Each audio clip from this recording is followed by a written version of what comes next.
रंग बदल मनीष एवं किचु रास्तार चलबार शिखी हाइजैक हबार शिखी उड़ा जहाज जीवार शिखी अमेरिका पहुँचबार शिखी से बेले जड़े प्रौढ़ जी जड़े विधायक नवरंगपुर जिलार अपूर्व तारका आज आम गहन अच्छा आम विषय एतटा आम अभिज्ञता ना विषय आम जाना हेले भी आज जो स्थिति आशा दीर्घ 25 वर्ष शासन करजु जनता दल आपण एक अपूर्व महक देखते पद्मफूल जो महक मुख्यमंत्री जड़े आदिवासी मुख्यमंत्री ओडिशा को शासन करने रास्ता घाट बुलुंट गली कंदी बुलुंट गरीब लोक को मिशुंट साधारण जनता को मिसवा बहुत इच्छा अच्छी हठात हस्पिटाल को पहुंची जाऊँगी आपनकर मन भितर कि भावना अच्छी जे आगामी अध्याय कौन अच्छी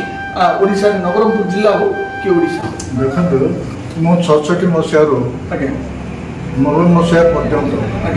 विभिन्न विभाग मंत्री मुख्य उपमुख्यमंत्री एवं एमएलए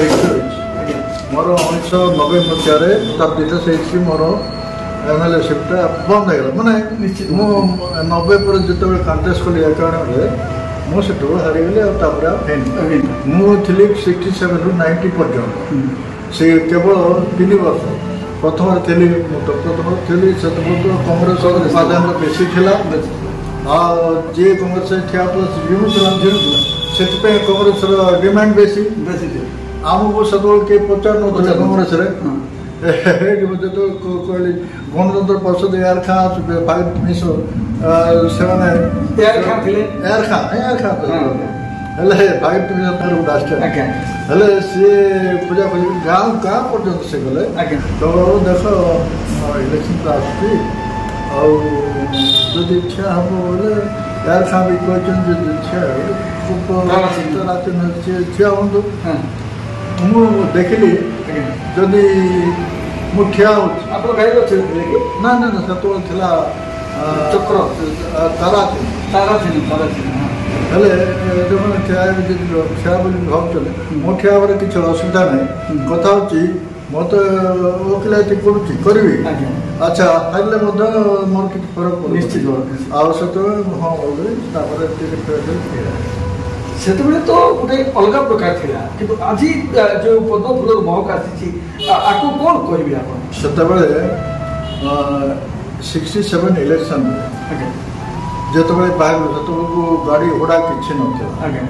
साइकिल रे मुठू चोरीगाँ मैंने सिंगसारी से कोड़ीगाँटा नवरंगपुर ब्लॉक नंदाहाड़ी ब्लॉक आरंभ कर सिंगसारी पर्यटन साइकिल मोर जड़े लोक ना कार नहीं किसी नहीं मोटरसाइकिल चिंताधारा बहुत साइकिल साइकिलिंग किए कर साधारण लोक तो कर अच्छा पाठ पढ़ा पिला तो जापर ना आम सागर कौन जापर मो साथ जी पोस्ट हम बोली चिंता परिश्रम कर रंगमाटीगुड़ार मेडिकल पिला गोटे मोर आगुरी संपर्क था सी साइकिल गोटे मो साइकिल दुईजन साइकिल मन चलने से पट पट जाए यहाँ हूँ नीति दिनिया यहाँ इलेक्शन 67 इलेक्शन पर 68 पर्यंत यहाँ हूँ नाम कथा अलग था भावना अलग था मनीष मनोभाव अलग था जो 25 वर्ष शासन कला विजु जनता दल कौन अनुभव कले कथा पचार आजिकल तो उन्नयन कार्य होती प्रत्येक मंत्रिमंडल प्रत्येक मुख्यमंत्री समय किसी ना कि उन्नयन काम आरएन सिंह संपर्क कहतु आरएन सिंह नंदकिशोर पति विश्वनाथ दास बिजू पट्टनायक ये समस्त जानगोल पट्टनायक तो था एम सब रही नवीन पट्टनायक भी काम निश्चित नवीन पट्टनायक सरकार स्थिर सरकार ओडिशा को 25 वर्ष स्थिर सरकार एवं निर्मल सरकार नहीं एबे कहीं भांगीगला एत बड़ 25 वर्ष जो प्रशासन केमती भांगीगला तार मूल दुआटा କେମିତି ଏତେ କଳିଆ ହେଇଗଲା ଯେ ହଠାତ୍ ଭୁଷୁଡ଼ିଗଲା? ମୋ ଦ୍ୱାରା ଭୁଷୁଡ଼ି ଯିବାର କାରଣ ଅଛି ଅନେକ। ମୁଁ ଯାହା କରୁଛି ଠିକ୍ ଇ ଅବସ୍ଥାକୁ ଆସିଲା ଏବଂ ସେଥିରେ ସେ ନିଜେ ତ କଲେନି, ଜଣେ ସେକ୍ରେଟାରୀ ଜଣେ ଥିଲେ, ସେ ତାଙ୍କ ଦ୍ୱାରା ପରିଚାଳିତ ହେଲେ। ଆଉ ବିଶେଷ କରି ବାହାରେ ଭଲ ବି ମନ୍ଦ କିଛି ଲୋକ ସମ୍ପର୍କ ରହିଲାନି। ସେ ଯାହା କଲେ, ସେକ୍ରେଟାରୀ ଯାହା କଲେ ସେ କରୁଥିଲେ। ଆଉ ଭାବୁଥିଲେ ଯେ ମୋ ନାଁ ତ ଦୋଳ ଆସୁଛି, 2-3 ଥର ଆସିଲାଣି, ଆଉ ଭବିଷ୍ୟତରେ ମଧ୍ୟ ଏଇ ଧାରଣାରେ ତାଙ୍କର ସେ ଗୋଟେ କଥା କହିଥିଲେ ଯେ ସଦାବେଳେ ସେ ଯେତେବେଳେ ଷ୍ଟେଜ ଉପରେ ଚଢନ୍ତି ଆପଣମାନେ କ୍ୟାଣ୍ଡିଡେଟକୁ ଦେଖନ୍ତୁ ନାହିଁ, ଆପଣମାନେ ଶଙ୍ଖ ଚିହ୍ନକୁ ଦେଖନ୍ତୁ। ସେଇଟା କାହିଁକି ହେଲା? ଯେହେତୁ ନବୀନ ପଟ୍ଟନାୟକକୁ ଲୋକେ ବେଶୀ ଭଲ ପାଉଛନ୍ତି। ନବୀନ ପଟ୍ଟନାୟକ ଚିହ୍ନ ହେଲା ଶଙ୍ଖ ଚିହ୍ନ। ଶଙ୍ଖ ଚିହ୍ନ ଯେ ସମସ୍ତଙ୍କୁ ଜାଣିଛନ୍ତି, ସମସ୍ତେ ଦେଉଛନ୍ତି ଭୋଟ। ଗୋଟେ 2-3ଟା ଇଲେକ୍ସନ ପାଇଲେଣି, ଆଉ ଏବେ ମଧ୍ୟ ପାଇବେ। ଏଇ ଦୃଢ଼ ଧାରଣାଟା ଦେଖନ୍ତୁ, ଦୃଢ଼ ଧାରଣାଟା ଆପଣ ତ ଶାସନ କରିକି ଆସିଛନ୍ତି, ମୁଖ୍ୟମନ୍ତ୍ରୀ କ'ଣ ସାଧାରଣ ଜନତା ଚୟନ କରିବ କି? ସମ୍ଭବ କି? ସମ୍ଭବ ନୁହେଁ। ମୁଖ୍ୟମନ୍ତ୍ରୀ MLA କୁ ଚୟନ କଲା ପରେ ମାନେ ସେମାନଙ୍କର ସାଂଗଠନିକ ସମସ୍ତଙ୍କୁ ଧରିକି ସେମାନେ ମୁଖ୍ୟମନ୍ତ୍ରୀ ଚୟନ କରିବେ, କିନ୍ତୁ ସିଧାସଳଖ ପାଣ୍ଡିଆନ ବାବୁ ଏଠି ମୁଖ୍ୟମନ୍ତ୍ରୀ କି ଦେଲା ଭଳିଆ ସେ ସିଧାସଳଖ ପ୍ରଚାର କଲେ ଯେ ଆପଣମାନେ କ୍ୟାଣ୍ଡିଡେଟକୁ ଦେଖନ୍ତୁ ନାହିଁ, ଆପଣମାନେ ଶଙ୍ଖଚିହ୍ନରେ ଭୋଟ ଦିଅନ୍ତୁ। ତାମାନେ ହେଲା ବ୍ୟାକଗ୍ରାଉଣ୍ଡରେ ରହିଗଲେ ମୁଖ୍ୟମନ୍ତ୍ରୀ, ଇଏ ତାଙ୍କର ଦୂତ ଆକାରରେ ହଉ ନହେଲେ ଗୋଟେ ସକ୍ରିୟ କର୍ମୀ ହିସାବରେ ହଉ, ନହେଲେ ବିଜୁ ଜନତା ଦଳ ହାରିଯାଇଛି। ଆର ମୁଖ୍ୟ କାରଣ, ଏଥିରେ ମୁଖ୍ୟ କାରଣ ସମସ୍ତଙ୍କୁ ବି ନିଆଯାଇପାରେ। ପ୍ରଚାର ପ୍ରସାର ମଧ୍ୟ ଯେଉଁ ଅଛି, ସଂଗଠନଟା କେଉଁଠି ଭୁଷୁଡ଼ିଲା ମାନେ ପ୍ରଥମ କଥା ହେଲା ଯିଏ ନେତୃତ୍ୱ ନଥିଲେ ତାଙ୍କର ଭରସା ବହୁତ ଧରଣଠୁ ବହୁତ ଉପରକୁ ଚାଲିଗଲା। ସେ ଭାବିଲେ ଯେ ମୋତେ ଯେକୌଣସି ଚିହ୍ନ କହିଲେ ମୋ ନାଁରେ କହିଲେ ମୋତେ ଜିଣିବି। ଆତ୍ମବିଶ୍ୱାସଟା ବଢ଼ିଗଲା। ବୁଝିଲେ କି ନାହିଁ? ଯୋଉଥି ଯୋଗୁଁ ସିଏ ଆଉ ଭାବିଲେନି ଯେ ଯାହାକୁ କୁକୁର ବୋଲି ମୁଖ୍ୟମନ୍ତ୍ରୀ ବୋଲି ଲୋକ ଭୋଟ ଦେବେ, ଏଇ ଧାରଣାଟା ତାଙ୍କର ହେଲା। ଠିକ୍ କହିছে, ବୁଝିଲେ ନା? ପୁରାପୁରି ଠିକ୍। ହେଲେ ନହେଲେ ଇଏ ଗୋଟେ ପାଣ୍ଡିଆନ ଗୋଟେ ବୁଲିବ ମୁଖ୍ୟମନ୍ତ୍ରୀ ଆସନରେ, ଛଡ଼ା MLA MP କେହି ନାହାନ୍ତି ପାଖରେ, ଇଲେକ୍ଟେଡ୍ MP MLA ତାଙ୍କ ସାଙ୍ଗରେ କେହି ନାହିଁ। ମୁଖ୍ୟମନ୍ତ୍ରୀ ଥିଲେ ଯାଉଥିଲେ, ନହେଲେ ଇଏ ବି ଡାକିବା କଥା ନୁହେଁ। ଇଏ ଗୋଟେ ଅଫିସର, ସେଠି MLA MP ଅଛନ୍ତି କି ସଭା ସମିତି କଲ, ପ୍ରଶାସନ କଲ, ସେମିତି ତାଙ୍କୁ ଡାକିବାର ଆବଶ୍ୟକତା ନାହିଁ। ଆଉ ନହେଲେ ରାଜନୀତି କେମିତି କରିବ? ସୁତରାଂ ଏଥିରୁ ଲୋକଠୁ ଏମାନେ ଦୂରେଇ ଗଲେ। ଆସେ ନବୀନ ପଟ୍ଟନାୟକ ତା ସାଥିରେ ବର୍ତ୍ତମାନ ପରିବର୍ତ୍ତନ ହବ କି? ଆପଣଙ୍କର କ'ଣ ଭାବନା ଅଛି? ନାଇଁ, ଲୋକ ମତାମତ ଯଦି ପରିବର୍ତ୍ତନ ହବ, ଯଦି MLA ମାନେ ଭାବିଯିବେ ତାଙ୍କର କର୍ତ୍ତବ୍ୟଟା କ'ଣ, ଖାଲି ଆଇନ କରିଦେଲେ ତ ହବ ନାହିଁ, ଆଡମିନିଷ୍ଟ୍ରେସନ ମଧ୍ୟ ତା ସାଙ୍ଗରେ ରହିଛି। ଆଚ୍ଛା, ଆଡମିନିଷ୍ଟ୍ରେସନ ଯଦି ସିଧା ଠିକ୍ ନା ହବ ତାହେଲେ ଏମାନେ MLA ରହିବାର କିଛି ଆବଶ୍ୟକତା ନିଶ୍ଚିତ ଭାବେ। ଆପଣ ଗୋଟେ କଥା କହୁଛି, RN ସିଂ ତ ମୁଖ୍ୟମନ୍ତ୍ରୀ ଥିଲେ, ସେତେବେଳେ ଆମେ 24 ଜଣ ଆଦିବାସୀ MLA ଥିଲୁ, ସ୍ୱତନ୍ତ୍ର ପାର୍ଟି। RN ସିଂ ଗୋଟେ କଥା କହିବୁ, ଆମର ଦିଟା ଗୋଟେ ହରିଜନ ଅଫିସର, ଗୋଟେ ଆଦିବାସୀ ଅଫିସର, IAS ଅଫିସର। ହେଲେ ଆମେ ଯେତେବେଳେ ଗଲୁ ଇଲେକ୍ଟ ହେଇକରି ସେକେଣ୍ଡ ଟାଇମ୍ ଯେତେବେଳେ ଗଲୁ, ସେ ଦୁଇଟା ଅଫିସରକୁ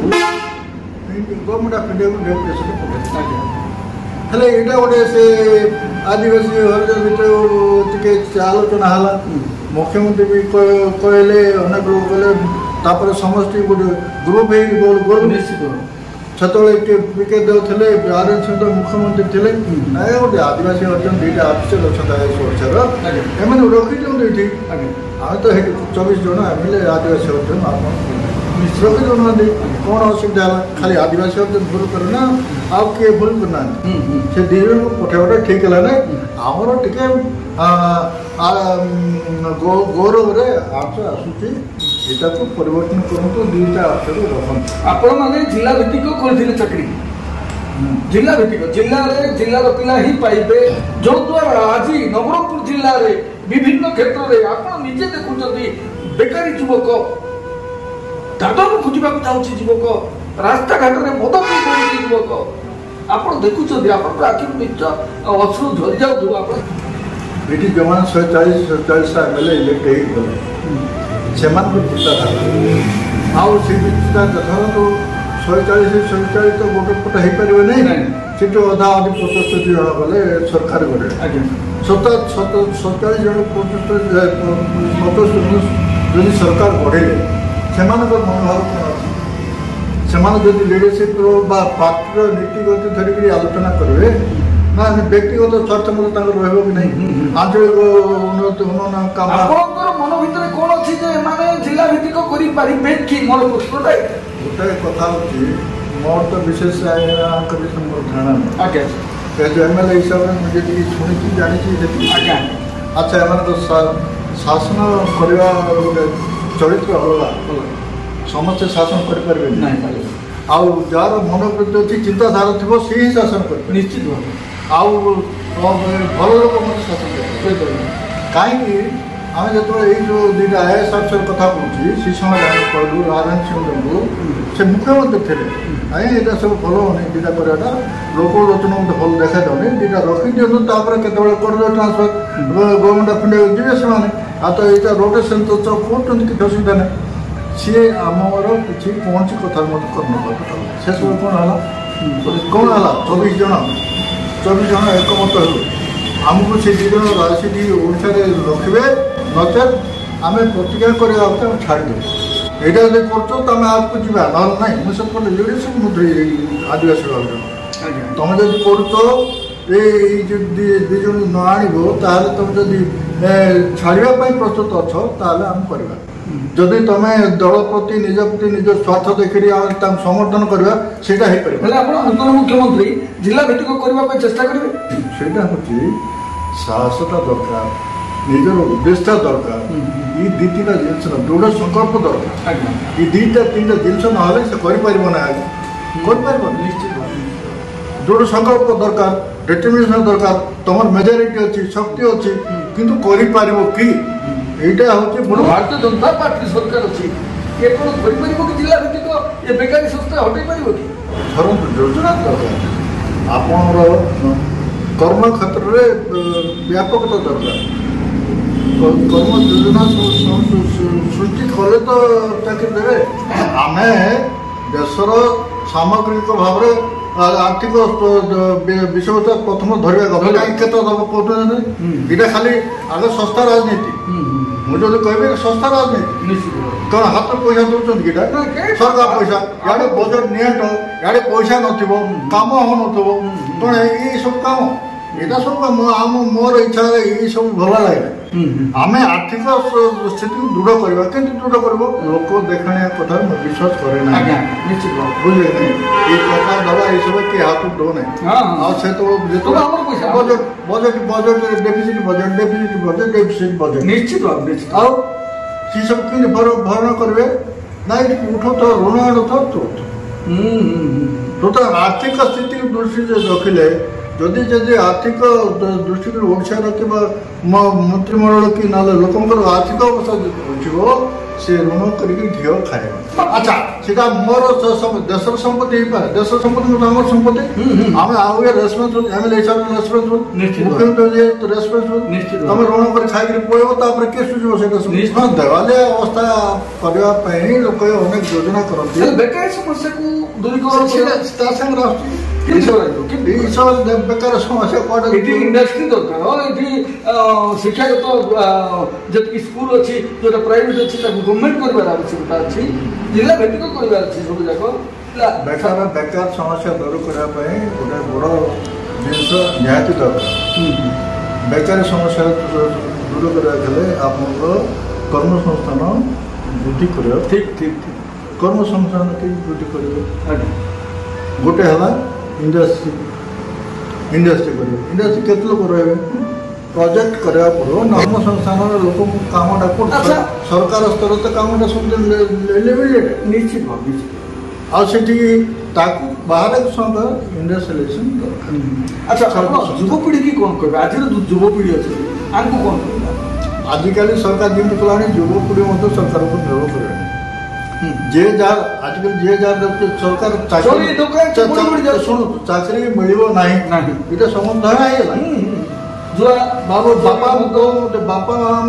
ଯେ ଚାକିରି ପାଇବା ନାହିଁ बाबू से तो अन्य उपाय देखे कोई प्राइवेट चाकरी करे ना किसी व्यवसाय करे ये अवस्था चाकरी पछे क्या दौड़ू ना कोई बाई चांस है इच्छा अच्छी चाकरी करने चाकरी कर चाकरी थे तो कर देखो आपण 25 वर्ष गो हत्या पे किए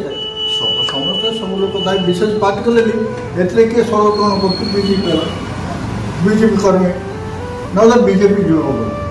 ता छड़ा तो अन्य कार मस्तिष्क यहाँ ना अन्य पार्टी से पसंद करना शिल्पीकरण दायी अच्छा आजिकल लंगल फल बलद ये सब या दिन खाली पड़े जमी काली गला सन्ध्या पर हल सब चषा जो छात्र थी जो हल 10-12 हल थी बड़ हल थी 3-4 हल बंद हल भी थी एवं कि ना ट्राक्टर मिलूँ भड़ार चाष कर गाई गोड़ चरवाई गोड़ ना बहुत भल कथा कहले क्यों मैंने करेंगे से इच्छा थी दरकार कर्मठ लोक दरकार नीतिमान दरकार स्थिरता जवाब हाकुला आम गंडगोल चलला पाखे गोटे व्यक्तिगत भाव व्यक्तिगत नहीं जिला विषय आलोचना ये आम गंडगोल जोटा जेबी पट्टनायक जेबी पट्टनायक मुझे नरसिंह ब्रह्म ये सब सार को आम दिने मिशा बहुत बढ़िया लगे आपन नमस्कार।